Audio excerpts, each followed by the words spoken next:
I was surprised. I was probably even, I think, a little disappointed. You see, St. Patrick's Day had always been an important day in my life. There were always shamrocks and leprechauns and green and all of those fun things.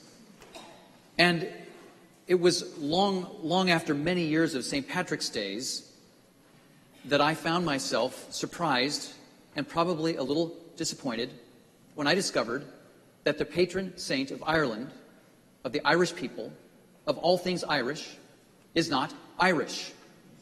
Did you know that? Patrick was not Irish.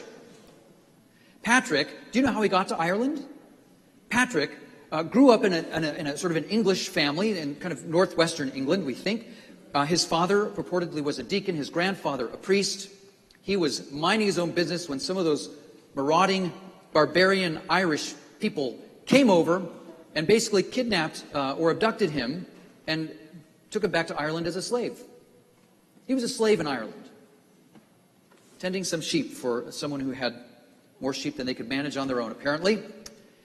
And several years later, he had, the story is that he had a vision, that God said, there's a boat waiting for you. Get to the coast, get on the boat, go back home. And so he did. He escaped his slavery. He got on the boat and he went back home. And following in his father's and grandfather's footsteps, he went off to Europe and he studied and eventually became a priest.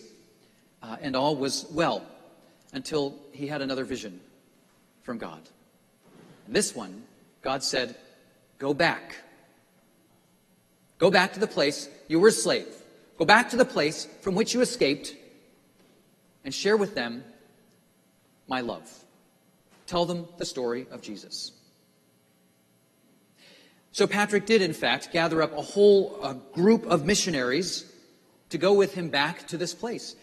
And I think there were a lot of church leaders who didn't think that was a worthy mission. They didn't think it would meet with much success because the Irish people they didn't speak the right language. They didn't speak Latin.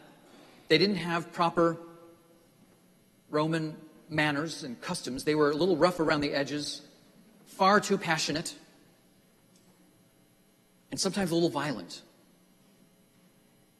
And so a lot of church leaders said, I guess, Patrick, if you really want to do something futile, go ahead, but, better to talk to people who are like us. Stay home, where we're comfortable, let's just do this. So Patrick went back to this place, and he and his fellow missionaries would hole up in a community and make it their home. They would live with these people and share with them the love of God and live their life and come to learn to understand them and love them. And it was only a few generations after Patrick's ministry that pretty much the entire island was Christian. So powerful was his ministry in that place. And toward the end of his life, there are writings that indicate that Patrick, at that point, saw himself as Irish. Not that he thought he actually was, but he so identified with and loved that place and those people and the work that God was doing there, that was his home. Those were his people. I will tell you, when I was in college, like a lot of college students, I went off to study abroad, like a lot of college students. I was excited, not because home was bad, but because I was ready to go do something new and stand on my own 2 feet and have all those great experiences and all that. So I studied abroad, and I found myself, like a lot of young people who do that, a bit lonely, finding things far more foreign than I thought, being in a place I was sure I didn't belong. Some of you had this experience where you're walking down a street and you think everyone is staring at you because you just don't fit in. And right down the street from where I lived was a church, a little Protestant church, nothing like the Episcopal churches I grew up in. Not the same language, not the same customs, not the same translation of the Bible, of course, not the same anything. And in I walked with another American friend, and they welcomed us with open arms. And we found in that place, where we had nothing in common, and where people could easily have told us we didn't belong, we found in that place a home. We found there that loving welcome of God in those folks. who folded us in even though we didn't know how to play rugby, and we didn't know how to make the right responses in the service, and we didn't even know what to call communion when we first got there. Didn't matter. And it didn't matter that we were only going to be there for 9 months. It didn't matter that we were students without 2 nickels to rub together. None of that mattered. They loved and welcomed us. And it was a formative experience for me about what it means for Christians to be home. And I've learned now over some years that this is an important idea for you and me. If we are followers of Jesus, we need to understand what home is for us. Because home for us can be all kinds of places. Home can be a place that's familiar or a place that's unfamiliar. It can be a place we feel like we've belonged all our life, or a place we feel completely out of place. It can be a place where we feel safe or we feel a little unsafe. Home can be a lot of places. What makes home for you and me is the presence of God in Christ, is that experience of that loving presence, that strengthening, encouraging that we get when we're together with fellow followers, fellow disciples. That home can be a lot of places. And I think we need to remember, too, what Jesus said at the end of this gospel reading today. This takes place right before his passion and death. He'd raised Lazarus from the dead in John's gospel. He raised Lazarus from the dead, and that was just too much for the authorities. It was too big a threat that this happened. So they decided he had to be put to death. And so right after this passage that we have today, we have the Last Supper and the Passion and all of that. And I love what he says at the end of this reading. He first says, what am I supposed to say? Father, save me from this hour? He says, no, this is why I'm here. And then a little later he says, I love this, he says, when I am lifted up, I will draw all people to myself. That's the point of Jesus' life, death, and resurrection, right? He lived and died and rose to draw all people to himself. In other words, to draw all of us to the home, the place, the spiritual place for which we were created, to live fully in the love of God. And if that's Jesus' mission, then if we're followers of his, that's our mission too. To be part of that mission, to draw all people into Jesus' loving arms. Now, if you've been here, you know I've been talking at least about evangelism for a number of weeks. I hope you've been talking about it too. It's not just me. Am I just the one up here talking about evangelism? No, we've been having good conversation about this because we're feeling a sense of call to reconnect with that part of our mission.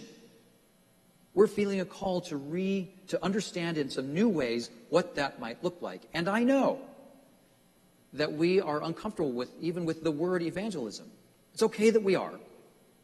I want to make sure, though, that we're not confusing the word evangelism, which is a centuries-old Christian practice of sharing the love of God with others. It was around long before Patrick. Patrick did it amazingly powerfully, but we are inheritors of that ministry of evangelism. But I don't want to confuse that with evangelicalism, which is in large part right now a peculiarly American cultural and political phenomenon. So we're not talking about that. Evangelicalism, that's a separate conversation. We're talking about evangelism, this ministry of sharing the love of God. Our presiding bishop, Michael Curry, at an evangelism conference that the Episcopal Church put on a couple years ago, and actually just put on again this week. Did you know that? The Episcopal Church has conferences on evangelism. And did you know that we sent our senior warden and one of our clergy, Canon Elizabeth Geitz, to that conference? Isn't that awesome? We went to an evangelism conference. The presiding bishop said one way to look at evangelism, and I like this. He said, look at it this way. He said, evangelism is about coming home and helping to bring others home as well. Now, isn't that a beautiful way to think of evangelism? Evangelism is about coming home. It's about finding that place, wherever we are physically. It's about finding that place where we experience that deep love of God in Christ. That love that holds us up when we're struggling, that builds us up for the work God has for us to do, that keeps us deeply connected with other pilgrims on this journey with us. So evangelism is coming home and helping to bring others home as well. That's how the presiding bishop put it at this evangelism conference a couple of years ago. That's a worthwhile way to consider evangelism, isn't it? Because I hear all the time from people who are here regularly that they have found at Bethesda-by-the-Sea a spiritual home. I certainly have. And I know I don't come from the right people. And I know I didn't grow up in the right place. And I know sometimes I don't wear the right clothes or say the right things. And none of those things matter, do they? Because when we walk in those doors, what makes this home isn't that we're alike or likable or unlikable.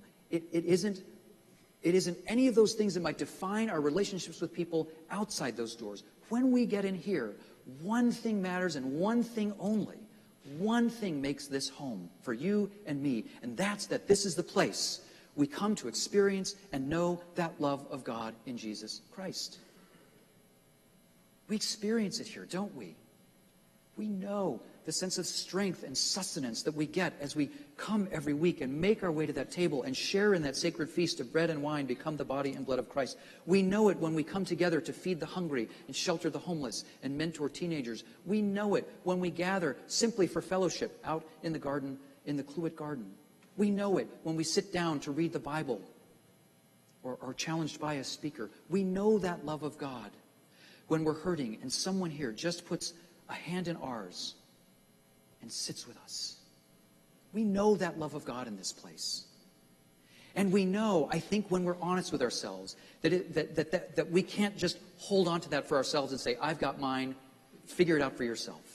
That's not how the love of God works. We only fully know that. We only fully experience that when we bring others into it. That's why this idea of evangelism, which seems so foreign, is actually so integral to the spiritual health and growth of a community of faith. Because there's no way to fully know at the depth of our soul the love of God until we're sharing it and living it out in our lives. So we're going to stop talking about evangelism in sermons now, because next Sunday's Palm Sunday and we're going to have Holy Week. But we're not going to stop talking about evangelism. We're not going to stop praying about it.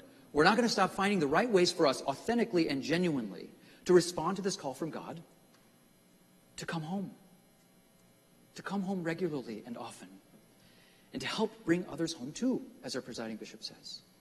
We're not going to stop thinking and praying and shaping our life around our capacity to do this, because we are followers of Jesus, which means that mission that he described in this gospel is ours, to draw all people into the loving arms of Jesus Christ.